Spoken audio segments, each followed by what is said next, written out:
আবু সাঈদ খুদরি রাদিয়াল্লাহু আনহু হতে বর্ণিত, তিনি বলেছেন, নবী সাল্লাল্লাহু আলাইহি ওয়াসাল্লামের সময় কিছু লোক তাকে জিজ্ঞেস করল, হে আল্লাহর রাসূল, কিয়ামতের দিন আমরা কি আমাদের রবকে দেখতে পাব?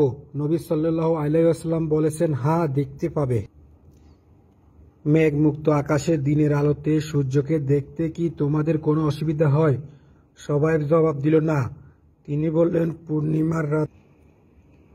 পূর্ণিমার রাতে মেঘমুক্ত আকাশে চাঁদ দেখতে কি তোমাদের কোনো অসুবিধা হয়? সবাই জবাব দিল, না। তখন নবী সাল্লাল্লাহু আলাইহি ওয়াসাল্লাম বললেন, এভাবে চাঁদ ও সূর্যের কোনো একটাকে দেখতে তোমাদের যতখানি অসুবিধা মনে করো, কিয়ামতের দিন আল্লাহকে দেখতে ততটুকু অসুবিধা মাত্র হবে।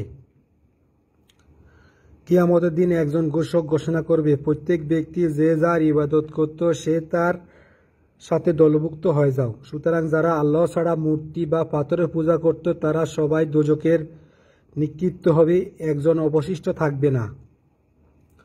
অবশেষে যখন আল্লাহর ইবাদতকারী, নেককার, গুনাহগার ও 2-4 জন আহলে কিতাব ছাড়া আর কেউ অবশিষ্ট থাকবে না, তখন ইহুদীদের ডেকে বলা হবে, তোমরা কার ইবাদত করতে? তারা বলবে, আমরা আল্লাহর বেটা উজাইরের ইবাদত করতাম। তখন তাদের বলা হবে, তোমরা মিথ্যা কথা বললে। আল্লাহ কাউকে স্ত্রী বা সন্তান হিসেবে গ্রহণ করেনি। তোমরা কি চাও? তারা বলবো, হে আমাদের রব, আমরা পিপাসার্ত হয়ে পড়েছি, আমাদের পানি পান করতে দিন। তখন তাদেরকে মরিচিকার মতো একটি প্রান্তর দেখিয়ে বলা হবে, সেখানে যাও। এইভাবে তাদের সবাইকে এমন আগুনের মধ্যে একত্রিত করা হবে যার এক অংশ আরেক অংশকে আক্রমণ করছে। এভাবে তারা সবাই দোজখে পতিত হবে। তারপর নাসারা খ্রিস্টানদেরকে ডাকা হবে। তাদেরকে বলা হবে, তোমরা কার ইবাদত ও দাসত্ব করতে? তারা বলবে, আমরা আল্লাহর বেটা ঈসা মসীহর ইবাদত করতাম। তখন তাদেরকে বলা হবে, তোমরা মিথ্যাবাদী, আল্লাহ তাআলা কাউকে স্ত্রী বা সন্তান রূপে গ্রহণ করেননি। তাদেরকে বলা হবে, তোমরা কি চাও? জবাবে তারাও পূর্বের লোকদের অনুরূপ বলবে, অর্থাৎ